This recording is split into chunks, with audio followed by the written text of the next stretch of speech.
Ladies and gentlemen, welcome to episode 84 of Apron Podcast with Chill Boys, Carlos and Respass. Carlos, how you doing? Good, man. Doing good. Just, happy to be here. Yeah. Happy to be recording. Well, just lost to Patreon. Yeah. So. I mean, for those who already seen the description of the show, or they see that there is a missing person at the bottom, we do have a special guest today. And if he wants to come out, he can.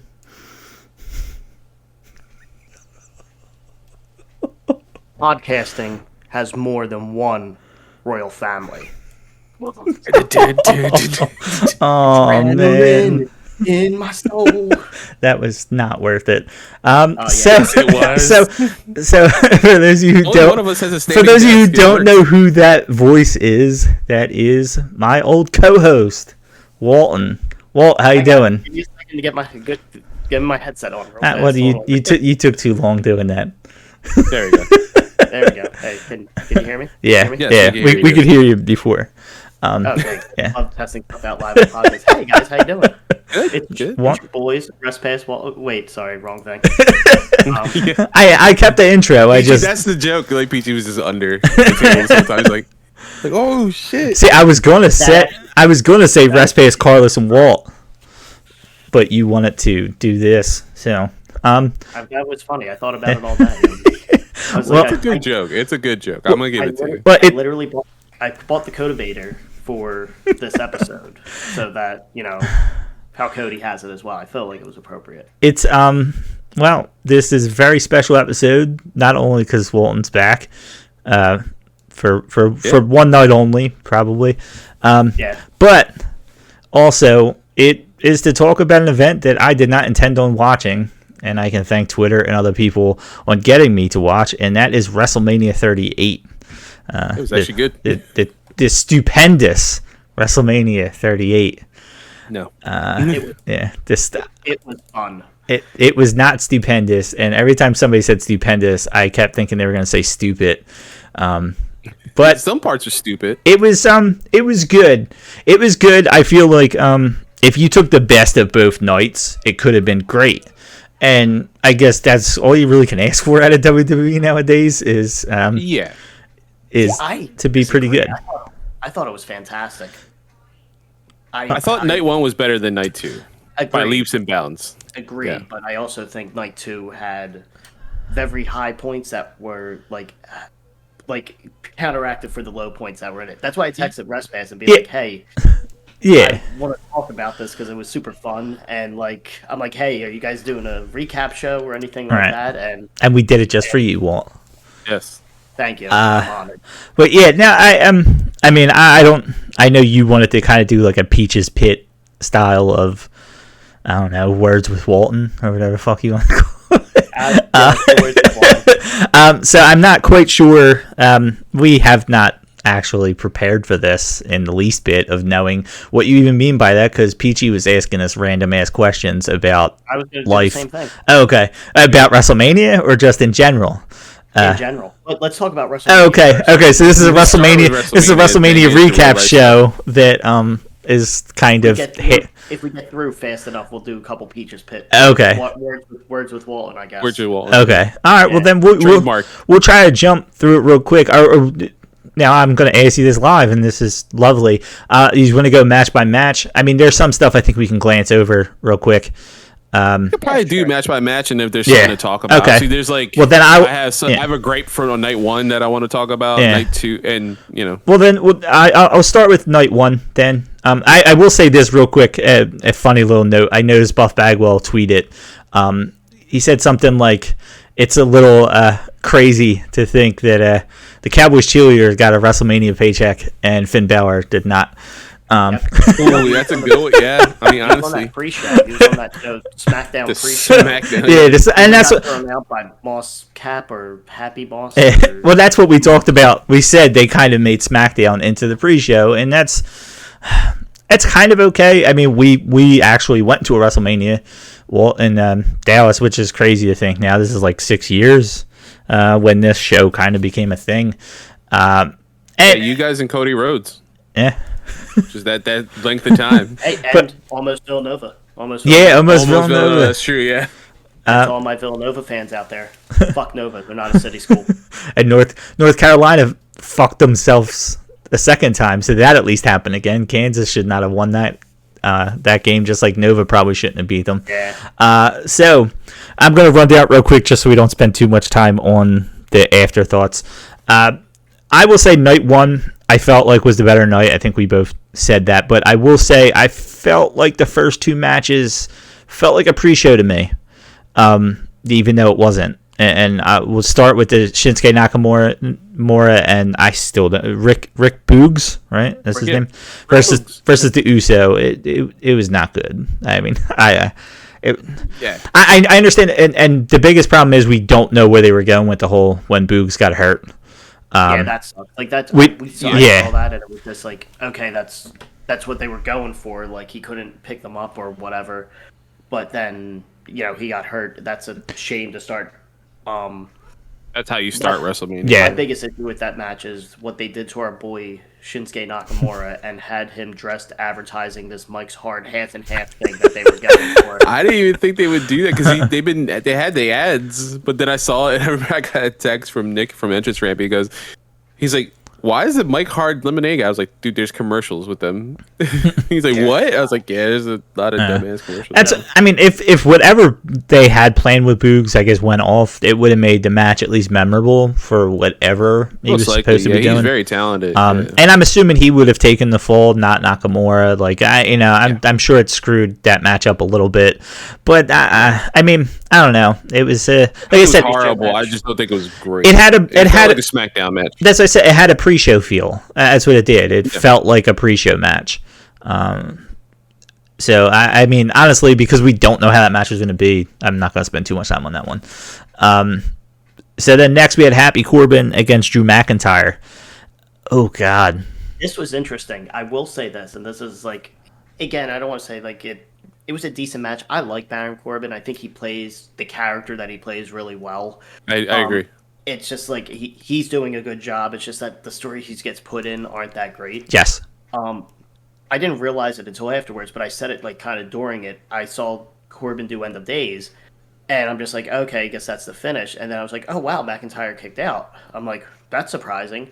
And then you saw, I don't know if you guys saw afterwards, it was the first time anyone's kicked out of End of Days. Yeah, they actually said it live. They said that was the first. Well, I don't know if they said it was the first time or if they just said normally that's the end of the match. He said it was the first. It was the first. He's the first person to kick out. That's my biggest problem with the match, honestly. It wasn't for a title. I feel like they protected that finisher so well that. Here's the thing. This is the weird thing I'll also say with this match too. Not to say it was a good story going up, but they took their time with it. Like, listen, he had to get through Madcap Moss to get to Baron Corbin, and like they built it up right. It was just weird. Like it was just like wasn't like I didn't mind the whole sword thing cutting the ropes afterwards. Nope. Like it was entertaining. It just was like it seemed random. Him kicking out in a random match seemed random. Yeah. The cutting of the ropes, I thought, was even kind of random. Like, you know what? I was like, I felt the same way until I saw who produced the match, and it was Abyss, and that felt very TNA to me. And I was like, it did. Yeah, like good TNA, like fun TNA, and that's what kind of was. Like, I wasn't upset with the match, but I was like, okay, we're slow building to this. I feel like you could have gotten a better match out of McIntyre and Corbin, though, and I think that might have been my biggest. Here's the thing with it too. It's also, I think, placement on the card. The opening match was it wasn't that great. Boogs got hurt, so it wasn't that like really hot intro to as a match to cool people down. Right. Which maybe that's what they were going for. So I think its placement really helped defect in that way. It wasn't bad. It like I thought it was going to be terrible, but then I was looking at the card. It builds. Like it builds. There's a drop with the second to last match for me. Yeah. But then like it builds. I mean, back up. Well, that's why I said I felt like these two matches in a weird way was almost like what I would expect a pre-show to be. Yeah. And then we got into what I thought should have probably been the first match. If they were trying to go with crowd reaction and something big, and that's the Mysterios against the Miz and Logan Paul. Shout out to Dominic dressing like his dad. I I loved that match, by the way. Dude. I absolutely loved it. So the Logan Paul stuff, I don't like him. Like he just seems like he works well with the Miz because he has such a punchable face, and he just seems like a douchebag. But the fact he fucking did the Three Amigos, I said we were watching it. I see him just hold on to the suplex, and I'm just like, no way, he's fucking doing the Three Amigos because Ray tried to do it, and I think he was doing it on the Miz or Logan Paul, and I think Logan Paul stopped it, did it to Mysterio. Yeah. And then I just go, I'm like, Brittany and Ollinger was over for watching, and I just go, I'm like, if this motherfucker does the shimmy or whatever, the little shake that Guerrero does, and he didn't right on the mat, I'm like, okay, all right, that's fine. Then he gets up, does it on the top rope, and does a frog splash to the Mysterios. I was like, I was so excited, I hated him so much. I wish I could hate him kayfabe wise, not like actual like legit hate him. Like fuck that dude. Yeah, he's just, honestly just a piece of shit. Both of them are. We talked about them before. They are highly entertaining. I get it, and they are decent in the world of boxing. But man, I mean, from jump, like if you know any of the political shit they do, like him coming out and being billed from Puerto Rico already was like a no for me. Yeah, he was like, Bill is like, residing from Puerto Rico by way of like Los Angeles or Arizona, where the fuck they're from. It was like Logan Paul. I was like, you gotta be fucking kidding me. Like that is legit heat for me now. Like that's not like funny. No, they're taking advantage of the goddamn island. I mentioned this before. I'm gonna get political again. Fuck them. Honest to God, fuck both of them. Then he's in the match and he was good. I'm like, God damn it, this is making me more angry. Well, when we did our predictions, I think I said this, and I don't remember if I said this on air or off it, but I said he's too much of an egomaniac to not do well in this match. Like when we talked about celebrities being across, I said Logan Paul is going to be good because I don't see him going out there and not being ready for this. He's too much of a self. I will say, he was trained by Miz and one. We're not going to talk about the one MSK person today, but like Wesley, Wesley and Miz, and then some other guy who just got fired today. He's such a self-promoter, and that's why I said he's not going to go in and do this and embarrass himself. And I said that from the beginning. No, he did good. I will say, to try to actual anger towards him and his family and all the bad things happening to them and only them aside. He's a great professional wrestler. Like that's what it was. He could. Out of any of them that did it, and we'll get into the other two later.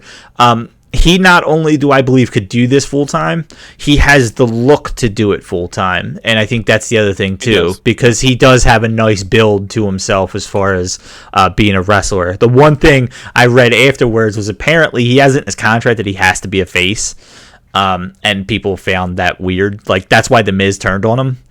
Because he's such a bad person in real life. Well, what I'm thinking is too. I mean, he's big on YouTube with kids. He probably doesn't want to come off like a heel, so then because it was his little cousin his little cousin Titus or whatever. I know the kids watch him. I understand that. I got a lot. Oddly enough, I posted it and I don't even think I hashtagged WrestleMania, but because I was talking about WrestleMania, right. Twitter put it in the fucking algorithm, and I got like a lot of random likes, like more so than normal tweets I put out. I was like,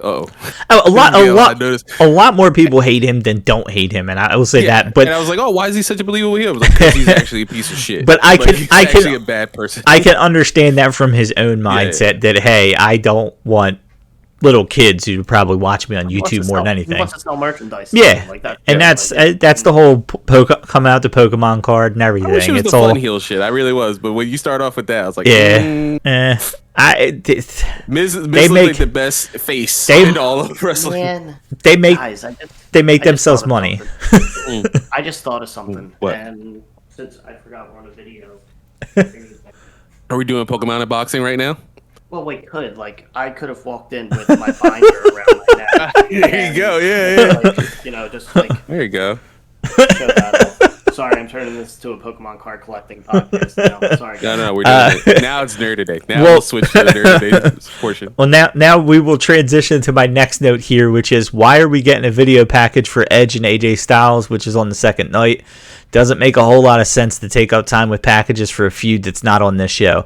They did that multiple times on night one, and they cut a match. to show us long ass packages for this isn't the most random one. I'm going to get to the random one I think is after the next match, which is legit a Sasha Banks video.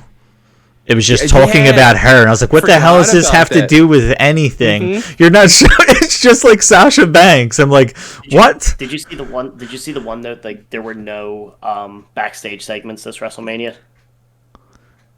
There wasn't. Yeah, they replaced them all with video packages. Okay. Yeah. That. So I noticed the video packages, but it was just like I didn't notice because of how I was like watching Mania. Yeah. So the Edge AJ was fine with me. Like it made more sense if it was right after Drew and Happy Corbin, just because they had to fix the ring. Right. But like right after this match, I'm like, you guys can just go right into the match, which was a banger match. Yeah. Jesus God. Yeah. That's probably my match of the night. Yeah, and I'll agree. And that's we're talking about, of course, Becky Lynch and Bianca Belair, and this should have been the scheduled wrestling main event of the night. It had the biggest story. Instead of Charlotte and Ronda. Yeah, it had the best. 100%. It had the best build up, the best story to it. The actually great match. The whole beginning with her, them teasing back and forth with her beating her again that fast and then getting it, and then their combination meshes so well. It's fucking crazy because Becky's not that type of wrestler and Bianca's not that, but they just meshed really well in the ring. And I hope we get more out of that because that was a lot of fun to watch. Yeah, that's the thing you got to be careful with that match from my side is like we want Becky Bianca. I think it's a great story and all that stuff. But here's the thing. You're probably going to get them at WrestleMania Backlash, whatever they call it, and then it's just going to be feeding for us until SummerSlam, like every other month or something like that. And it's what made it special was that 6 or 8 months between SummerSlam, right? That they did it, and it was really that redemption arc for Bianca. And that's what's annoying with WWE is they're so short-sighted on a lot of things they do, but then they can tell this long-ass story over 8 months, which is literally Bianca's story was like from WrestleMania to WrestleMania. Like it was her build up to win the Rumble. She won the belt off Sasha. Went to SummerSlam. Becky came. It was supposed to be the rematch between Bianca and Sasha. That couldn't happen. Right. So then Becky came in, not cheated, but a cheap win. And then you just build that story up to WrestleMania. It was beautiful. It was great. And then the match itself was a banger. But honestly, Bianca, if she's on this trajectory with, so many WrestleManias ahead of her, she could be like the new Shawn Michaels. Like take over that mantle of Miss WrestleMania. Yeah. Well, that's what I don't know though, because she has already 2 wins, and Michaels has a shit ton of losses at Mania. That's fair. Yeah. She'll eventually use. I don't know if I want anyone to have a streak ever like Undertaker now. Yeah. But I think she could have that distinction. How many times does Bianca now win the title at WrestleMania? Because she's 2-0. Titles that's the other scary thing. Well, that's what you were saying, and I will say this real quick about the match. I want to see it again, but I don't want to see it too soon. And you're right; they're going to see that this was basically the match of the nights, and we are going to get this 5 more times in the next 2 months. They half-assed accidentally fell into a long-term feud. And they are going to make us hate it very soon. And yeah, you're right. I would have loved to seen later on, and I'm going to spoil this for those that don't know. I would have loved to seen Rousey win and maybe lead to a Bianca Rousey next WrestleMania. It's almost like her building her way up kind of thing or something. I don't know. I wouldn't mind seeing them at SummerSlam or not. Survivor Series. Thank you. Yeah, that would be. But it's another big time match for Bianca to show off because that's big time match with big time. Yeah. Well, see, this is the other thing too. Ideally, for this, I want them to go away and come back again, almost similar to Cena and Orton in their prime. Yeah. Like how they kept separate, like one was on SmackDown, one was on Raw, and then when they were on the same brand, you're like, is it going to happen again? And then they would eventually get into like a little bit of feud for a couple months. Awesome ass matches, then break apart. Like they've always been intertwined with each other. I feel like Bianca and Becky more so than like anybody else on the roster. Like they can do that with them too. Yeah. This match was a tie for my second favorite match of the weekend, I think. Yeah, well, real quick, I just want to go over some spots that I have on here because this is one of my longer notes. You started taking notes on this podcast? What yes, the fuck, yeah. man? Hold on, do you not remember the what is it? The X we always Wrestling Society X. Wrestling Society X. Carlos had a whole notebook full. I only had 1.5 pages. So now this is a note show. I'm sorry, you're gone, and we just write notes. Jesus, man. I want to say real quick. Let me take the Cotivator back downstairs. There was a botch that led into a false roll up that I thought was really good. I don't remember who botched what, but I think Becky played off the botch and went into a roll up, and I was like, that looked beautiful because it was clearly a botch, and she just like it was almost seamless where they led into a roll up. The 450 splash from Bianca Belair might have been my move of the weekend. For her to do a 450 splash from the second rope, and I don't know if she normally does that. I don't know, but that like whaled me. She's done it from the top rope. I don't but know. The second rope, like think about how hard that is to not have the air under you to do a 450 from the second rope. I forgot about that. I was like, it was to look impactful too. And there was another thing. I felt like the announcers missed an opportunity to point out that Belair was counting after she did the 450. She was putting her hands up and counting, and Becky kicked out. And they're like, I can't believe she kicked out of that. And I'm like, all I'm thinking is if I was watching AEW right now, Taz or JR would have said, had she hooked a leg, she probably wins on that move. You know what I mean? Because like she's literally counting with her hands up while she's just kind of laying on her, and I was just like, that like plays it off like she would have been beat, except for. Side note with the announcers, and this is, Rest Pants, I know you don't watch it as much anymore. Carlos, do you watch Raw pretty regularly, or? I'll at least catch highlights if anything. I was gonna say, how's that Jimmy Smith guy? I didn't think he was that terrible. He's not. Yeah, he's coming into his own ever since like last year when he replaced Samoa Joe. I do just miss like the table of Tom Phillips, Byron Saxton, and Corey Graves. I thought they were perfect together. Yeah.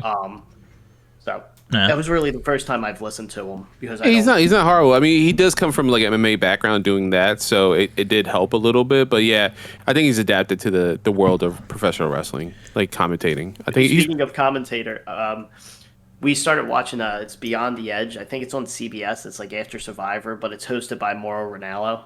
Oh, nice. And so, Brittany gets her first experience. She's like, this guy's just over, he's, over the top with everything and all that stuff. And I was like, let me show you his wrestling stuff. Yeah, you have no idea.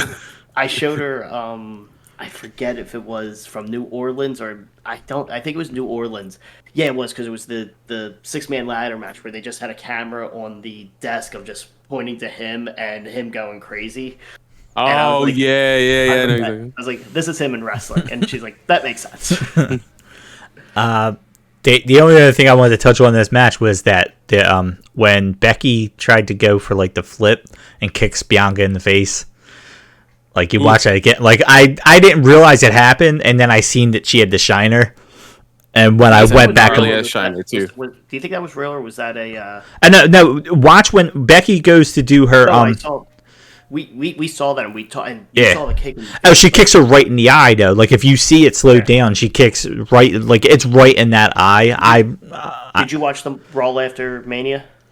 I did not watch it, but I seen what her eye looked like. You saw the photos, yeah. Okay. Yeah. I was just wondering. That was real, or if you watch the match again, Sunday. If you watch the match again, and I seen it, I watched it after everything, and I already seen that she had the shiner. You could see her eyes already starting to swell up from that point onto the match. You could just see it starting to swell up. So yeah, when I see it now, I was like, shit. Because Becky just overturned on that. It was supposed to be one of those what do they call them, the senton, where you just kind of hit them with your back, and she just went a little bit too. Yep. Yeah. Yeah, I know. But either way, it was a 20-minute match. It was good. I thought we probably could have got another 5 minutes out of it to cancel out some of the other shit we got. If we weren't going to get the New Day match, 5 more minutes of that.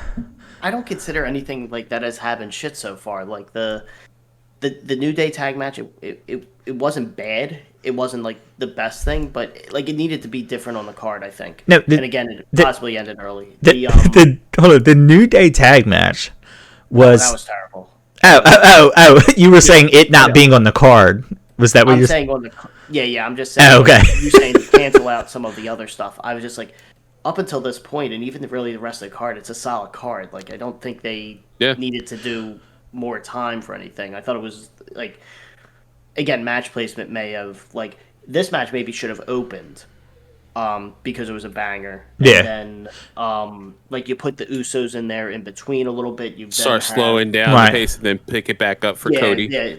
Like all that stuff. Yeah, well, that's why I said it. If you look at it down and you take out those first two matches, you have Mysterios against Miz and Logan Paul, Becky Lynch against Bianca, Seth Rollins against Cody, Ronda Rousey against Flair, and then the KO show. So that's why I said that day one, when you look at all that combined, that's an awesome night. It's the first two that, like you said, should have been sprinkled in. They should have been, it should have been a go get a beer match in between the stuff.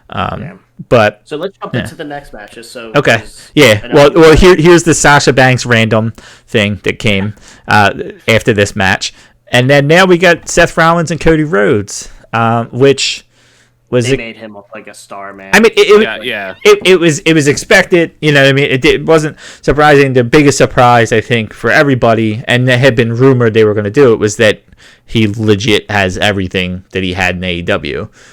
Yep. He's got Downfall, everything. Right? Or Down. That's the name Kingdom. of the band. Kingdom, is the name. Even with Downstrat, thank you. Was it Corey Graves, I think, right? Did the match? I'm trying to remember if it was Pat McAfee or Corey Graves that. It was Corey. He yelled out from undesirable to undeniable. Deniable. When he's coming in the ring. Which, also, I gotta do it because of the Nerd Day stuff.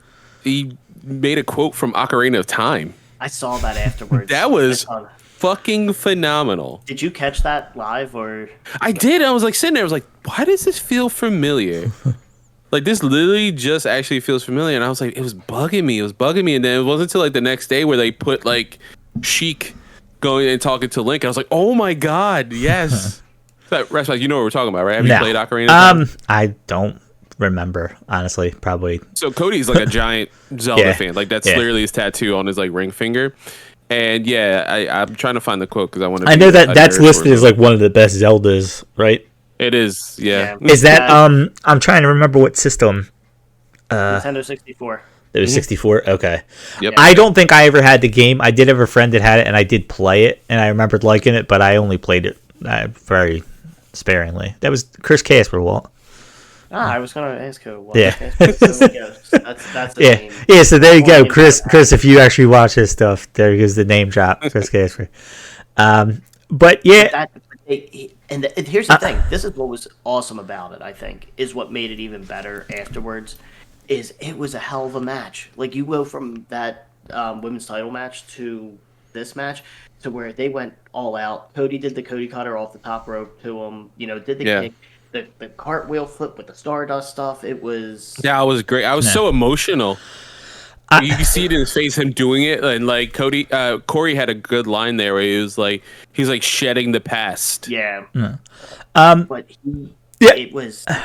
See, I have a hard time watching it after the fact purely because don't like some of the stuff he's been saying in the interviews. I guess I feel like it's he's coming off a bit two-faced in some of his interviews a little bit. Not like I expected him to like talk amazing about AEW and say WWE is shit, I'm just here for the money, but like I don't know. I feel like some of the stuff when you combine it with what you heard, like things like the Young Bucks said even pre AEW and apparently said in their book and stuff, it matches up a lot with like you posted you made the perfect or whoever posted it from the Apron Work podcast account on Twitter or something. Rob Van Dam did? Okay, cool. Yeah. But it was just like, it's like, you're dating girl, you break up, everybody shits on them. Oh yeah. Back together. Yeah, that was just me. And no, that's why I said I'm not mad at Cody for going to WWE. I am mad because I'm only mad because I'm listening to his interviews and I'm like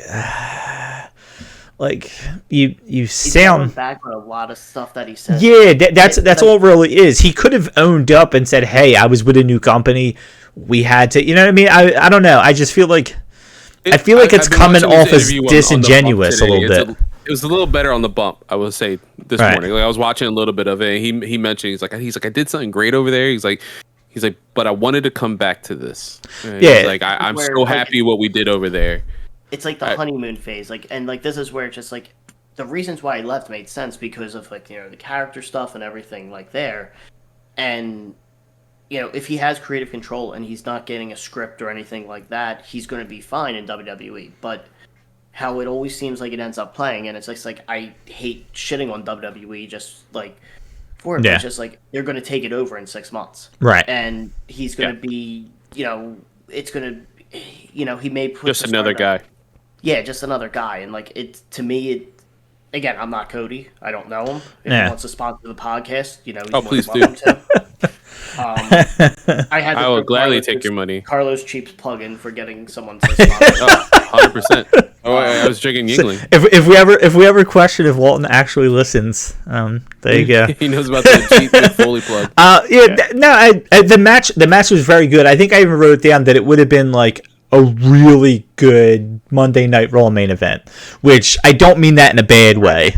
I mean it in a good way. I'm saying like it wasn't WrestleMania main event worthy, but it was like a B pay-per-view main event worthy, which is a good match at WrestleMania in my mind, because I want WrestleMania to feel like every B level main event. You know what I mean? Like I want it all to feel good. So as I'm saying, that's not me shitting on it. I'm saying it was a good match. I think if it wasn't those two performers, I think it wouldn't have been as impactful. Yeah. Like a debut or anything like that. But like that was perfectly built. Like the extended like Seth Rollins intro, him having the extravagant gear, like he wore fucking lace. And then the drawn out nature of like the build, like everyone's just starting to get like fever pitched, and then finally clicking with like, you know, wrestling has more than one family, and then just I was astounded. I got hype, like I was so hype. Also, I found the quote. So when we end this little segment, I'll mention the quote from Ocarina. So the highlights for the match for me was them going for the dueling pedigrees and not hitting it. Oh, I thought it was it was just like perfect storytelling. Yeah, I'm just like, this is the best you're going to get to, like how you said, Cody and Triple H. Seth Rollins is the closest that you're going to get. Yeah. It kind of stinks that it happened already, but it's good that it happened already, I guess. Yeah. Because you can't, like, it'd be awesome to have Triple H come back as like a manager for Seth or something like that. And build up that kind of story.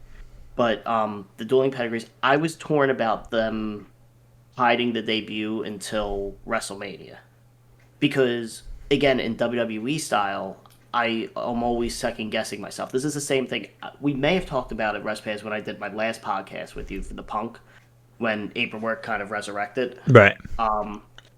But it was just like WWE has basically trained me to where it's just like, if I'm expecting Cody Rhodes, they're going to give us Finn Balor. Yeah.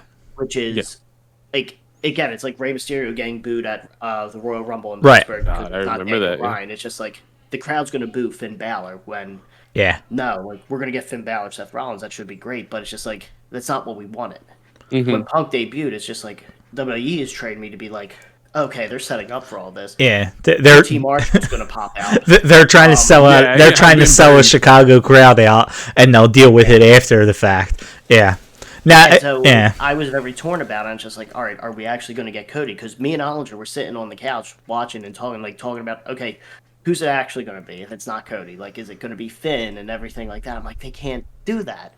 So the story was like, I was very surprised with it. The match itself, like, they had to have that level of match to make that debut kind of worth it for my eyes, and they 100% delivered it. Right. I don't want to go Meltzer rating like 5-star or anything like that, but it's like, it's a 4 or 5. Like, it's up there. It was everything built around it was wonderful. Yeah, I agree. I wholeheartedly agree. I think it was one of the better matches of the night.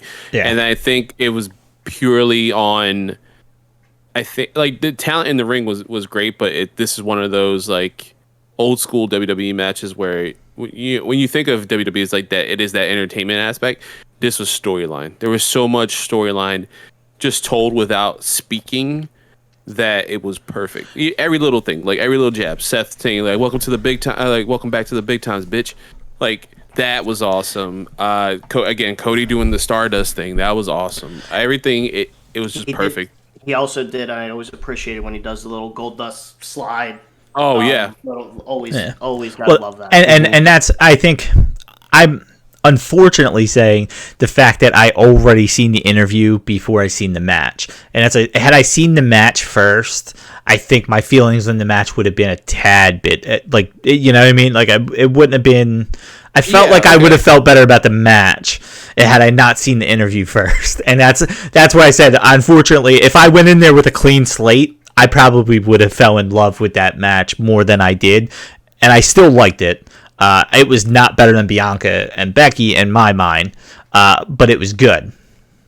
I go back and forth with it, and the only reason is just the match itself. Bianca Becky was better. Yeah, 100%. The whole presentation of Rollins Rhodes is what was like. I could go back and forth. That's why I said I probably would feel the same as you had I not seen the interview first, and that's unfortunately I let that cloud my judgment watching it. You fucked up. You can curse on this, right? Yes. Yeah, we can curse. Fuck. Fuck yeah. Yeah. All right, so yet another promo for Sunday's matches. This time it was Mac. I got the Zelda quote. Oh yeah, that's right. That's right. That's right. You said you want to end it. Yeah, I wanted to end it with this because it's perfect nearly for me. It's Sheik being Link, and it's abbreviated when Corey says it. But the flow of time is always cruel. A thing that doesn't change with time is a memory of younger days. And that's like the first time you see, spoilers, Princess Zelda. Okay. For the first time after you've grown up, like in this chamber. You're fucking 18 now. Well, now you just spoiled the game for me. Thank you. That's still good. So, yet another promo for Sunday's match is Pat Mcafee, Austin Theory this time. So now we get into we go from that promo package to a pre-match package. And I think that's why the packages as combined felt long, because now we get into the Ronda Rousey Charlotte Flair. Now, I skipped through it. Like, I glided through Peacock. Through it. Good, because it was a horrible fucking match. But I know, not the match, the pre thing. It's a horrible match though. But just the pre thing. But I wanted to get an idea of how much they're showing, and maybe it was just me. Did these pre-show, like the pre-match packages, feel like twice as long as normal? Like they were showing way too much. I feel like I didn't. That's the thing. So like on Saturday, Ollinger came over, so it was three of us. So really, during the pre-match packages, I was talking, not really paying attention, waiting for the entrances. On Sunday, I didn't really. Again, I sat on my phone, like looking at stuff for my new bike and all that stuff. And I didn't watch it live.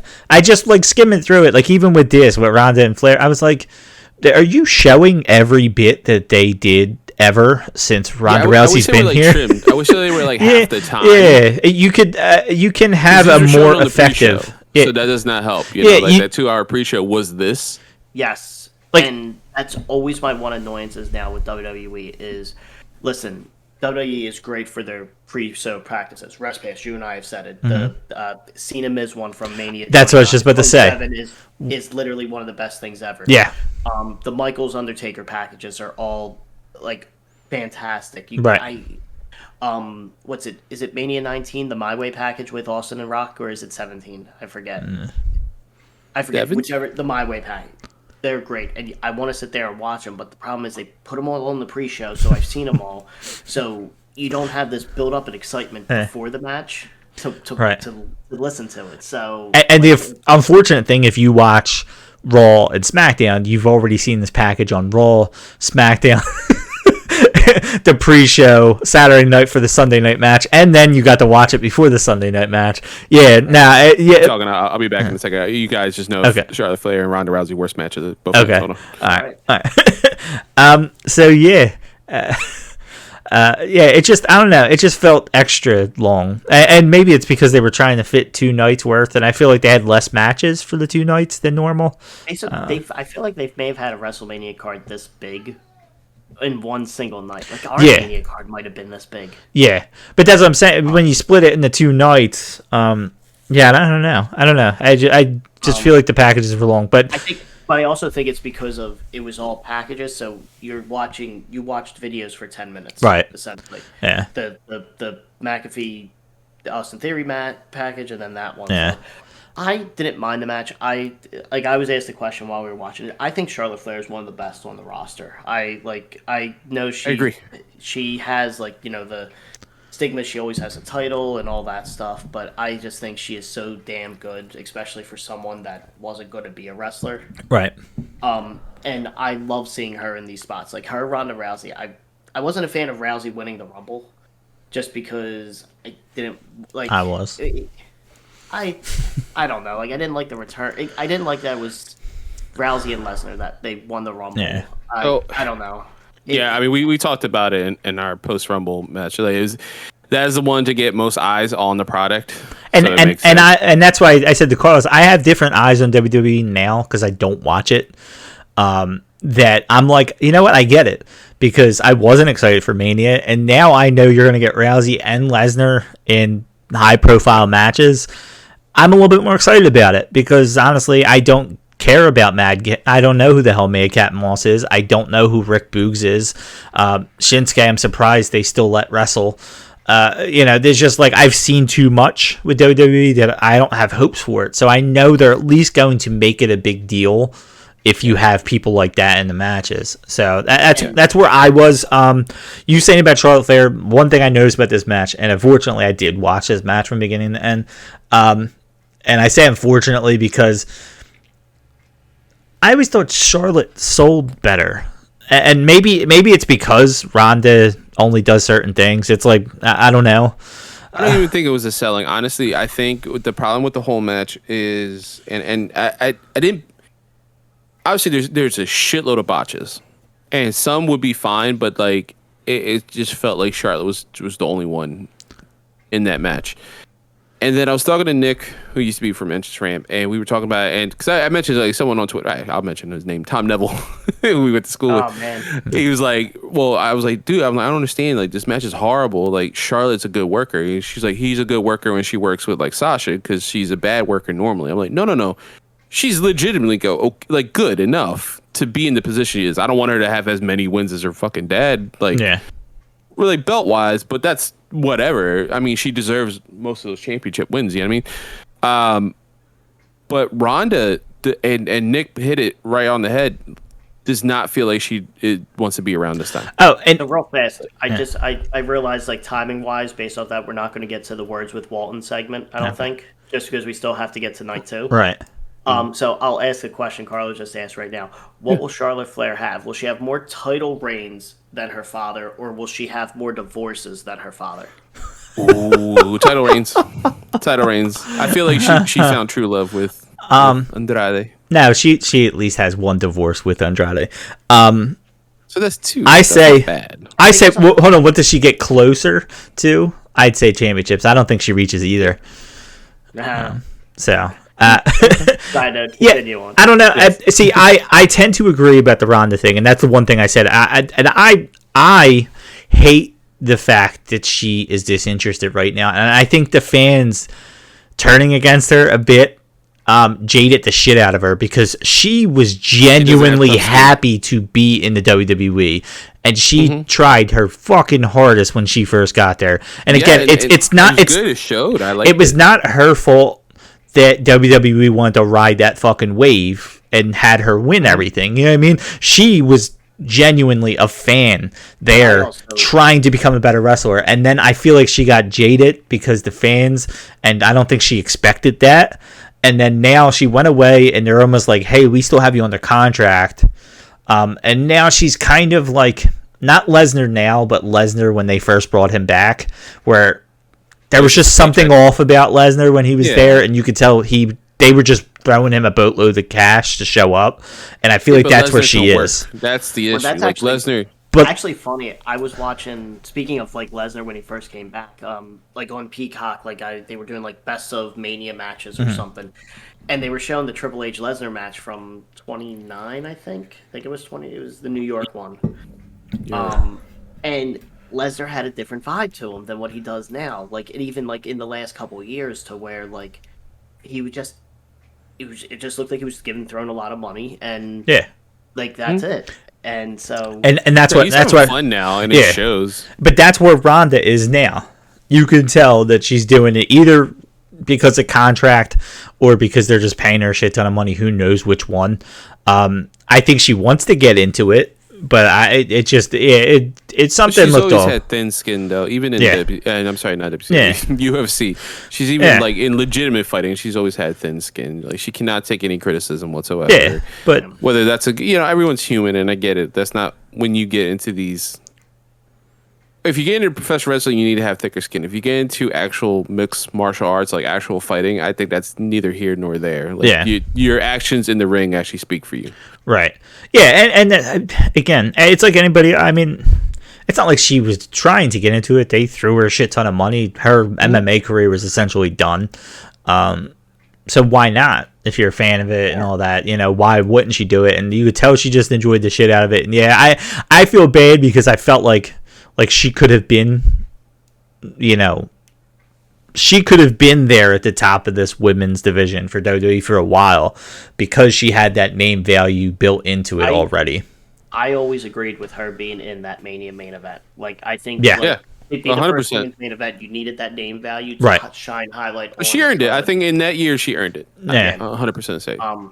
But also I think this fell into the thing where it wasn't as good as a match as well because we just got done 3 really bangers of a match. I know I keep using bangers. This podcast #bangers apron work or whatever hashtag we use this week. Bangers and mash. Yeah. Logan Paul match, great. Bianca, best match of the night. Cody was a really good match, and it also told an amazing story. So there you go. Yeah. Like you didn't have that piss break match, right? You didn't have time to calm down, and it was very much follow that. Now, I'm sure Ronda hasn't been in a situation. I don't think that was follow that. Right. Yeah. Now you're actually hitting the nail on the head. I'm sure that there's another match in night 2 that I'm going to say right away that I think fell into that same problem as this did. Is just out of the 4 of them, it was the 4th best, and then that's the problem, And then you have what came after it too, which makes it even more forgettable. And that is my segue into the KO show. Great fucking segment, top down. It was the same idea as the Cody debut. You knew kind of that there was going to be an interaction. Is it going to be a match? What is it? Whatever. And Kevin Owens. One of the times I got oddly emotional. So real fast before we even jump into it, I think this is worth highlighting a couple things. So Pass and I went to the last WrestleMania in Dallas, 32. Austin was there, except this time he showed up in a New Day segment. We talk about the bathroom stuff and all that stuff. I actually was in the bathroom when I heard the glass break, running down the stairs, because I was like, he's not. I didn't expect anybody to come out. You hear the Mankind car wreck, you hear Shawn Michaels, and then you just hear the glass break, and you literally, I have video of me just running down the stairs with a beer in my hand, probably, recording that. And the pop he got there was, at Armenia was great. Yeah. There was no chance of that, but I thought this was absolutely incredible. Yeah. Shout out to Kevin Owens. Jesus Christ. He is the MVP of the night. I will say before it, there was 10 more minutes of video packages, by the way. 10. I counted it. 10 minutes between that match and this match of video packages. That could have been the goddamn match for the day. Done. Literally 10 minutes. So now, Kevin Owens, he played it perfectly. I loved it. It was literally, the KO show from the moment he came down to the ring to when they actually started the match was 20 minutes. Now, did it feel like 20 minutes? It didn't to me. It was fucking 20 minutes. And Kevin Owens played that perfectly with the whole, it was when he said, he tricked them. I tricked you to bring you here. It was played perfectly. I felt from beginning to end. I absolutely love Kevin Owens. So, I see why he signed an extension. I see why he signed for 5 years, because he got a main event at WrestleMania. He got what most people would want. Yeah. I agreed when he said with his family. Of course, I want him to go to AEW because I still watch AEW regularly. Mm-hmm. But I never blamed the guy for staying. And now with this, I'm happy for him that he stayed, because that's something that not many. Punk tried to get that for fucking years. That's what I brought that up. It's just it just sucks we never got that. And this is the match we got. Also, another thing with the WrestleMania we were in Dallas, and this is where I was jaded during it. I don't know about you, RestPass, but we got The Rock's last match, but it was 20 seconds with Eric Rowan. Eric Rowan, yeah. Oh, yeah. And it was just like, all right, like, that was cool, I guess, but, like... Yeah. It sucks. It's not this. Who, like, Austin's taking bumps. Yeah. All concrete. And I loved it because Kevin Owens said, I want a no-holds-barred match. I'm like, all right, that's the way they needed to do this. That's great. Yeah. And then very early on to the match, they have Austin get suplexed on the concrete, and I'm like, great, you got this shit out of the way now. You know what I mean? Like we were going, and we were just like there's a pad there. There has to be a pad there or something. And we're just like, look, it's just like, nah, there's no pad. No. Dude just took it. How old is he? 57? He was in way better shape than we've seen him for a while. You could tell that he'd been training for it. He looked good compared to what he looked like the last bunch of times he's been on there. I was getting nervous in the beginning because it started off slow. Yeah. And like when he was stomping the mud holes or whatever, I was just like, all right, he's going really slow with this. I'm like, all right, like, is he going to be able to get through this? Like, that was my concern. Yeah, I worried too. And you knew it was like injury history. Like, you're like, I also don't want your last match to be like. Yeah, I don't want it to disable you and destroy you or whatever. Yeah. Like that. But then like, it seemed like he was doing that deliberately, and then he picked up the mud hole stomping going through.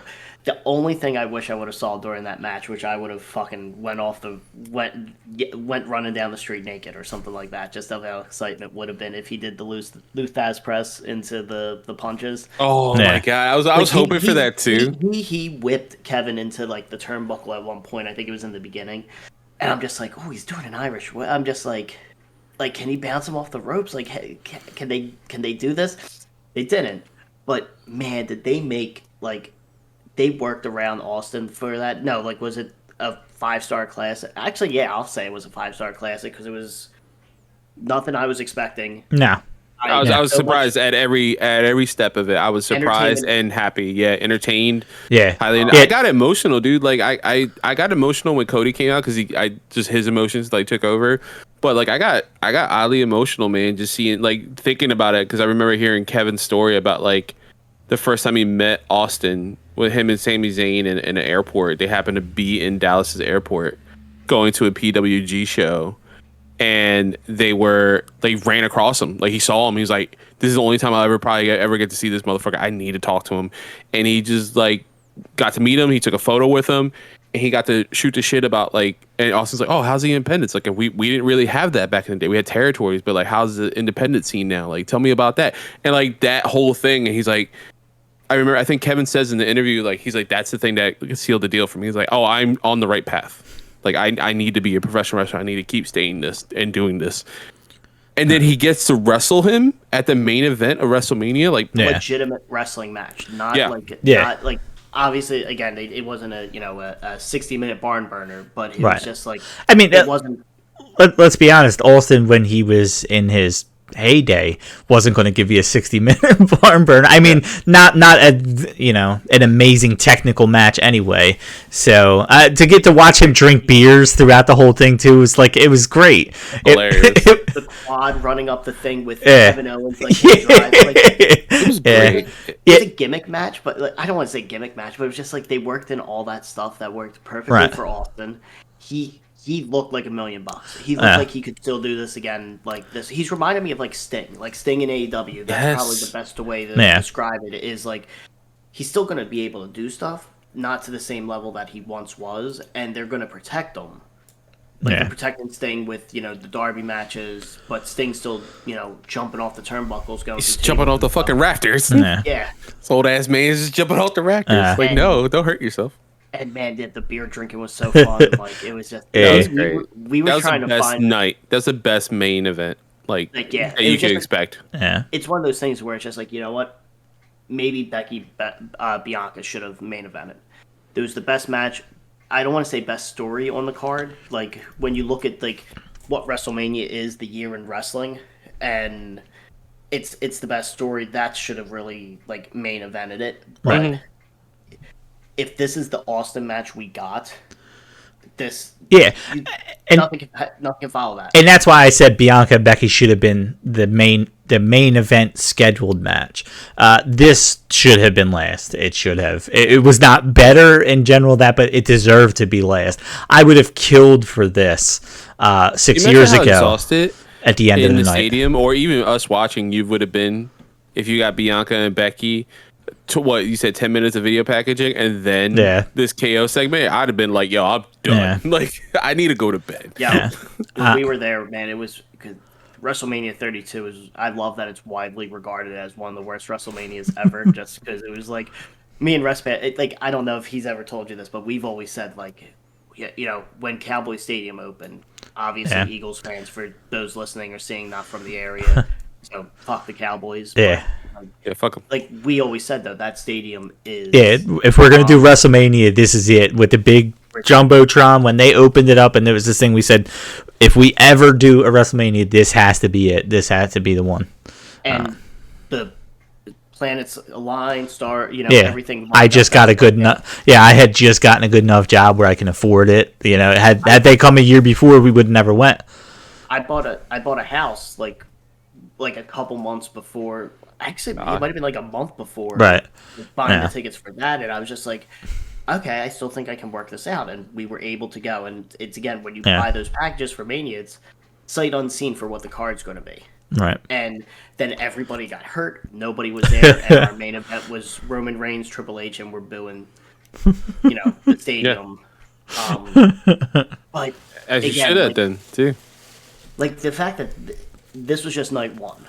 Yeah. Of a 2-night thing. Like, I was spent watching it at home on TV. Yeah. That night one in a capsule would have been a good WrestleMania without what we got in night two.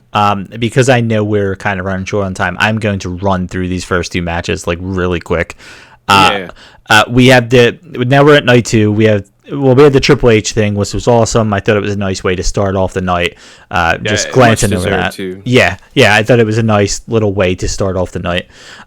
So then we have the triple threat tag match, RK Bro, Street Profits, and Alpha Academy. What I loved most about this match, more than anything, was that it was a triple threat tag team match. They had all three men in the ring. You wouldn't have noticed it throughout parts because everybody was in and out, and that's usually what happens. But it wasn't the whole two guys in, you tag and stuff. It was legit.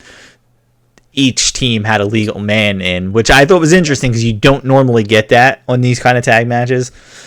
So it made it interesting to me because I'm watching. I'm like, wait, what? Why is three people in there? Who's going to go out? And then they were just wrestling. So that was cool. And then you had the cool RKOs by both Riddle. Oh, yeah. And it was just like, all right, this is cool. They gave us a "This is awesome" chant right before it, and I'm like, "This is not awesome."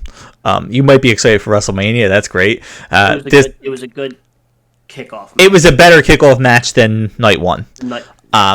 And then you got the RKOs afterwards, and I was like, had you chanted "This is awesome" right after this, I would have agreed with you because that Riddle thing was nasty, and then fucking Orton follows it up with the thing, and it was a wonderful way to end this match. It was like you said, it was a very good starter. It's what you hoped you would have gotten at a night one, too. So, yeah, it was what it was. You got to see Gable, and I always want to call him Stevenson, but it's Steveson. You had him come out there and suplex Chad Gable. Suplex Gable, yeah. So it was a nice little preview of, what he can be. What I thought was really cool during that, and it was small, and I just noticed is Chad Gable on the back of his outfit has the Olympic rings at the top section of it. Oh, that's right. Camera shot was Chad Gable, like, looking from Chad Gable's back to Gable Stevens, whatever. Stevenson. I was just like, oh, that's cool, like, because they're both Olympic athletes. I don't know if Chad Gable won a gold, but I was like, they're both Olympic athletes. That's really cool. Yeah, they are both. Yeah, I don't think he's won. Yeah. So then we get the real barn burner, what felt like a worse version of McIntyre and Corbin by a lot was Omos and Bobby Lashley. Match. That's all it was. I mean, we talked about this thinking this was going to be Omos going over. I'm still fucking confused by this. Even after what happened on Raw afterwards with MVP turning, I'm still fucking confused by this. the two things I was going to say was Lashley comes down and he plays rock paper scissors with the crowd. I don't know what the fuck he was doing. The crowd, the crowd was beating him every time because all he was doing was this and throwing rock up. But I don't know. I was just like, I don't know what the fuck you're doing, Lashley, but it looks like you're playing. Let's just move along to the match of the weekend. And then he went to spear Omos, and they're like, oh my god, they speared him in the kidney, and I'm pretty sure Omos just didn't turn around. Was that the spear to the back? Yeah, I didn't pay attention. It clearly looked like Omos just didn't turn around because Lashley tried to turn to the side. If you see when he's going in, he like tries to turn his body. I'm like, Lashley was not expecting him because he ran off the ropes. He was not expecting him to not be turned around. Yeah, I said the match went on about 5 minutes too long, and it was only 8 minutes. Yeah. So that was what it was. Then that probably the most fun match of the whole weekend. I was grinning ear to ear. Sami Zayn against Johnny Knoxville. This. Yeah. We were just on the couch laughing. So Knoxville comes out, and he comes out with nobody. And I'm just like, oh, that's kind of weird. I guess like I had expected to see like more of the Jackass crew because before the Rumble match, he had like was it Preston Lacey or something? Like I remember. Oh, the new guy. Yeah, some of the newer people. Yeah. But no, Preston Lacey was the that's right. Yeah. The big guy. I was just like, okay, I guess they're not doing it. And then they showed like to the crowd, and I was just like, oh, okay. Like there's a couple of them. These are the newer guys that I didn't see Jackass Forever yet, so I'm just like, all right, I don't know these guys. So I'm just thinking in my head, I'm like, all right, like what's gonna go on with this match? And then like. Things were going on, standard kind of hardcore-ish match, Sami Zayn taking over, and then fucking Pontius comes out, man. Yeah, I died. I'm like, he better fucking tear them pants off. And Pat McAfee on commentary for this match was golden. Yeah, absolutely. And along with that, like McAfee has upped Michael Cole's commentary game. Michael Cole's been on fire. I feel. They're definitely they gel so well together. I'm so happy that they're together as a commentary team. So then you got the Pontius Party Boy, fantastic. I love the Party Boy thing. Died laughing. Wee Man fucking comes out. The Andre the Giant Slam, because I think somebody make a irresistible. The gif, of it. I couldn't stop laughing. It was so fucking funny. Then they're running around the ring. My favorite Jackass sketch of all time, whenever they do it, is the giant hand with the baby powder slapping someone. I lose it. It's so stupid. And Sami Zayn runs around. In the beginning of the match, I kind of noticed that thing. I was just like, "What the hell is that?" Like, I thought it was like, "Is the anonymous Raw general manager coming back or something?" Is it gonna be one night only? And it just he got slapped with the hand. I wish there was baby powder. There wasn't. I think McAfee says something like that. McAfee's But, oh my! And then the mousetrap thing for like, I love how it broke and like it like mostly hit Johnny Knoxville and then it just closed on him. It was great. The one thing I'd say, clearly Knoxville had a lot of say in that because it felt like Jackass. So that was nice. The other thing, it had like a very Tom and Jerry feel, like over the top, but like a fun over the top, not like a cheesy zombies outside the ring over the top. Yeah, I know. It's so weird. And the thing I took away from night 2 with this specifically was, and at the end of both nights, I was like, man, Sami Zayn and Kevin Owens, 2 people from Quebec, just kids who love wrestling, have done like their duty at WrestleMania. Like Kevin Owens main evented, and Sami Zayn put on one of the most entertaining matches of WrestleMania that will be looked back on. And I was wow. WrestleMania, one of the most entertaining matches I've ever seen. We were literally laughing on the couch like it was an episode of Jackass. Yeah, and I mean, they both deserve like flowers after WrestleMania. Yeah, no, that was a fruit basket. Yeah, that's a Triple H after many NXTs. It was definitely one of the highlights, and it could have been very corny. It could have been really well done. It was. I wasn't. Yeah.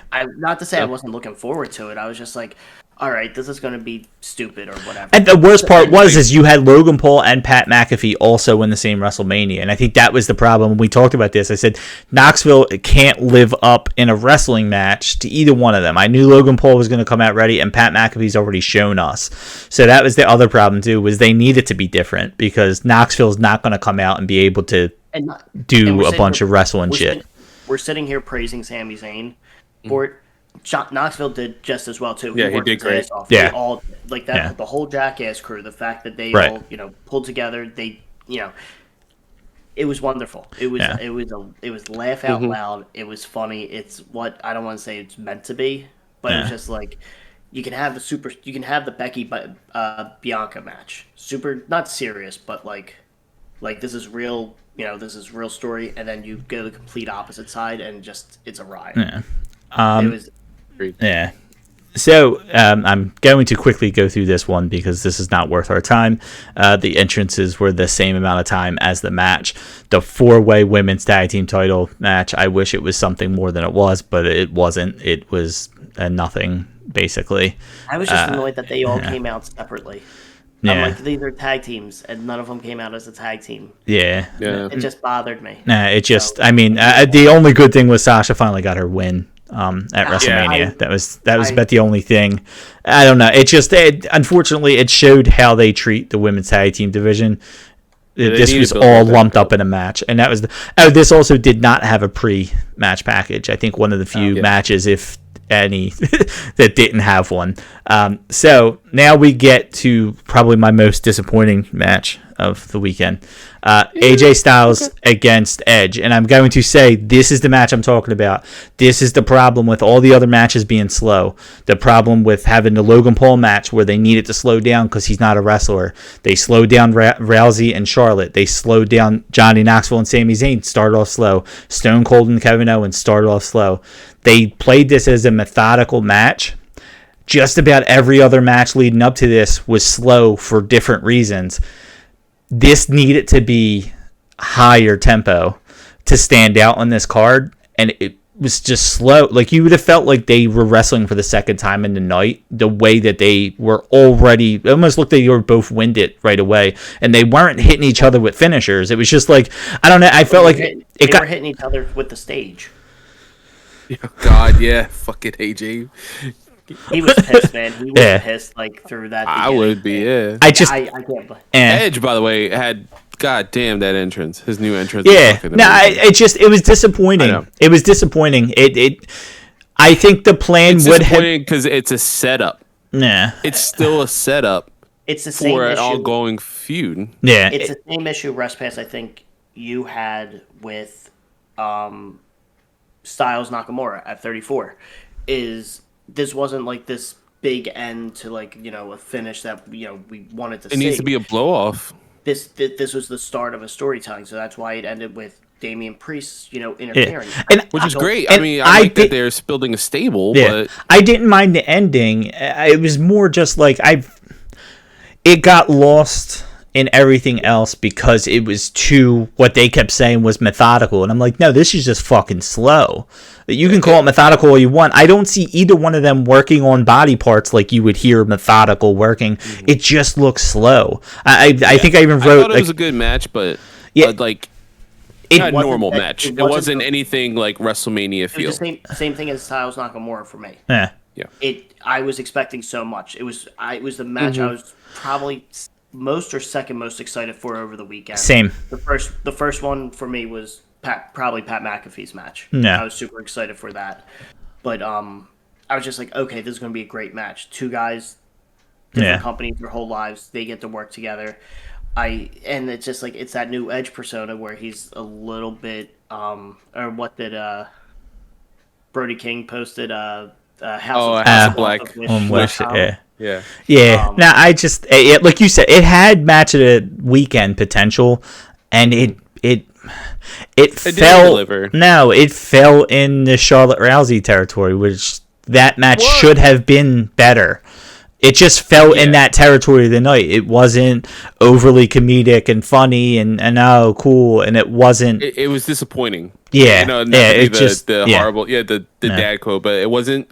I'm not angry. I'm just disappointed. Yeah. All right. Just to move along, because we have a couple more matches, and that was disappointing for all of us. Now we finally get the New Day. It was 2 minutes.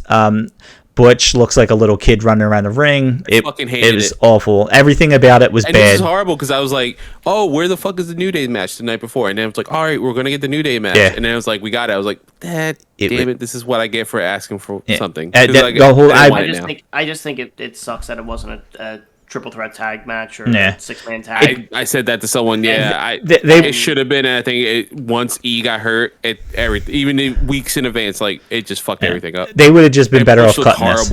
They would have been better off cutting the match. Honestly, it was not worth it. So now we get Austin Theory against Pat McAfee. So that was awesome. What a great match. I mean, the second match we got out of it was awful. That was awesome. I loved the match. McAfee doing the backflip and then jumping up and doing the superplex was one of the most awesome things I've seen. The only thing where I was annoyed, he did the same thing in NXT because I even said, I was like, hey, make sure you watch this. Because when Austin Theory went up, I'm like, okay, they're doing the NXT spot. Fine. My one annoyance is in the pre-show package or whatever, or the pre-match package, they didn't acknowledge his NXT matches. They never do, though, on the main roster. They barely ever mention NXT. Yeah. It was just frustrating because it's just like, this is his third match. I mentioned that on Twitter. I got into like talking to some people that I do game stuff with. And the one dude from Shared Screen, Chris Rumblepack, he's like, oh, I'm kind of new to this world. I made a joke. I put like the Aladdin put his hand out for Jasmine. Like, I can show you the world. Like, I'll introduce you to wrestling. And then we were like talking back and forth. We had a thread going, and then it finally came to the McAfee match. And I like before I was like, Chris, I know you love football, and I know you're starting to get into wrestling.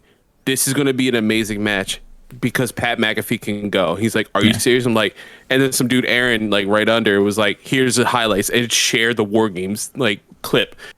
And he was like, oh, shit, now I'm hype. I'm like, yes. And he was like, oh, dude, that was great. I was like, yeah. McAfee also did a Hurricanrana during the match. Yeah. Which was like, it was a little bit messy, but it still... It was very early in the match, too, so I kind of wrote it off as that, as he almost wasn't limbered up enough. You know, he kind of did it very early, but it was better than you're going to get from a lot of trained wrestlers. Exactly. It was, I think it was... the entrance was great. Like I think that McAfee is. I never listened to like sports talk radio that much or anything. But I think his show is hilarious. Yeah, he is. He's so funny. Yeah, I mean, I picked him as one of my announcers for our draft. Him and Excalibur. So I love Pat McAfee. The match was awesome for what it was. It was 10 minutes, and for what they were doing with the whole Austin Theory thing, it needed to be about 10 minutes. I think you couldn't draw out that match longer, but they found a way to do so by putting Mr. McMahon into this. It was horrible. And everybody is saying the same thing, and it had that feel because it's true. They should have just had Mr. McMahon come in, have Austin Theory beat him down, Austin Theory stand up the ropes, do the same fucking thing they did, and have Stone Cold come out. There was no reason for the match. The only reason I think they had this match, and maybe this will change everybody's mind on it, I think Pat McAfee wanted to wrestle Vince McMahon at WrestleMania. I think that was more of a Pat McAfee thing. Like, hey, this is bucket list. So, this is bucket list. If you're going to have a match, I want to have a match with you at WrestleMania. I don't care if you beat me. That's fine. I just want to say I wrestled Vince McMahon at WrestleMania. That's what it felt like to me, is like a favor to Pat McAfee. The way the segment went, though, like it went like, it was up, it dropped down for there, just because like the match itself was just drawn out, like. Especially like this. It's a Sunday night now, not a Saturday night. So I'm already looking at the clock because I'm just like, all right, we have Lesnar Reigns last, and I'm not looking forward to it. And I'm just like going to power through, and it's just like... Just like we are on this episode. Yeah. Listen, it's past my bedtime. No, it was good. It got Austin there a second night for anybody who didn't show up to both nights. It got the Austin payoff. Vince McMahon... absolutely botched the stunner was fantastic. It was T2 of the best looking stunner reactions, and in the middle is like the worst I've ever seen in my life. And McAfee drinking the beer on the ground was amazing. That was like the best way. His pop up from the stunner, and he just sprays the beer. I was literally telling my boss because he was like, he doesn't watch wrestling anymore, but I was like, yo, Pat McAfee wrestled. He's like, what? I was like, I'll show you gifts. And so we had like a little lull in the day, and I showed him. He's like, "Oh my god, this is hilarious!" And Austin Theory, I mean, real life piece of shit, but good wrestler. Really? I didn't know that. Yeah, I think he was like sexting like 16-year-old girls. Oh god. That was his dream. You're out of here. This guy gets promotion. But yeah, his feet in the air, like Well, and apparently Pat McAfee didn't know he was getting stunned. I don't know how true that is or not, but.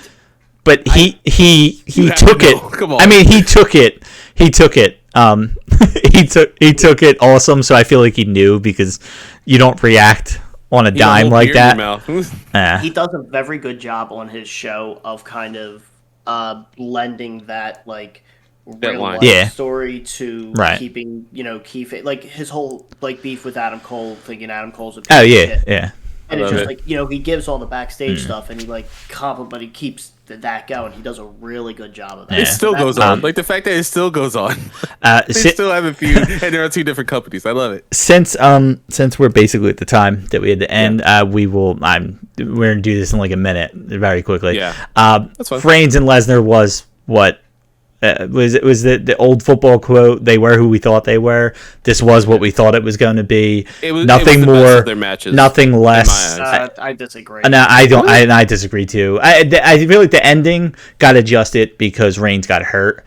I'm very curious of what comes out of that. Their best match to mine was 31, the San Fran one, I think. But regardless, it was what it was. Okay. I felt like it was a lot of the same. It's what we kind of expect out of a Reigns match and a Lesnar match and a Reigns versus Lesnar match. It was what I expected. It kind of was like the reverse of the night before. We got the Austin McMahon send-off with Pat McAfee, and then we got Ronda Rousey. And it was like almost if we would have gotten Austin KO in the first night and then this happened. It was doomed to fail because the whole thing right before it was too good, and they just can't. They would have had to do a lot of things differently, I think, to stand out after what we just seen with Stone Cold coming out and celebrating, and they didn't do enough different. I feel like they could have did it that, like, I hate to say it this way, like they needed to do more finisher spams in a different way. Yeah. Because that's all it would have been. Right. But again, like,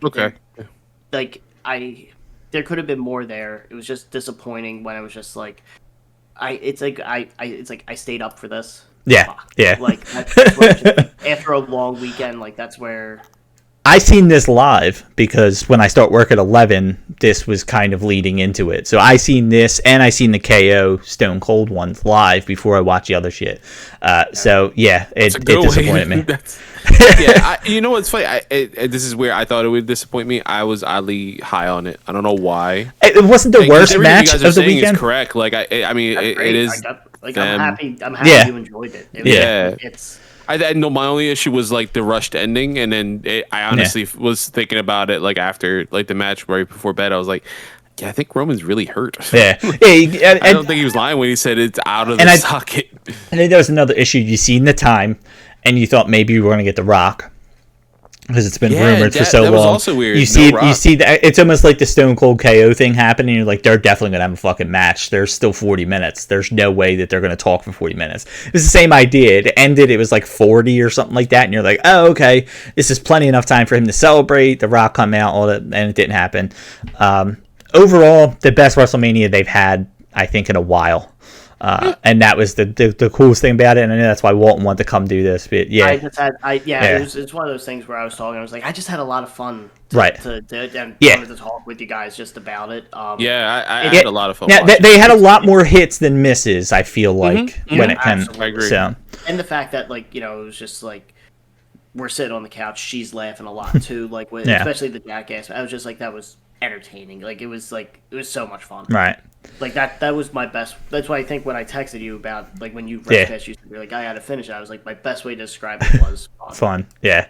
Now, which is good. Yeah, which is what it should be. I I know I'm cutting this short, and I am upset because we have Walton on here finally. Walt, hopefully come back soon. But if there was ever an episode to come on, it would be Dallas WrestleMania 6 years after we went. I felt like he needed. I felt like he needed to be here. And the fact that you brought it up about coming on, it was great. Thank you. All seriousness, thank you guys for having me. Let me jump in. You guys have been doing fucking class work. I'm happy. Honestly, like, this is weird. I'm happy I dropped out doing it because I'd love to see what you guys are doing and taking it to the next level more than anything I was doing. So kudos to both you guys for. Thank you. And I'll do this now that I said it before the show, but I'll do it live on the show. Thank you, Walton. Thank you, ResPass, for having me on this, because now I'm on this path now, and I'm loving it. I thank you for being our most prepared guest, because I might be doing this show by myself if it wasn't for all. Yeah. All right. Let's stop the circle. Yeah. All right. We already did this once. We ain't gotta do it again. So on that note, we will. Hold on. Let me take the. The Cody Vader. All right. All right. Well. Bye, Walt.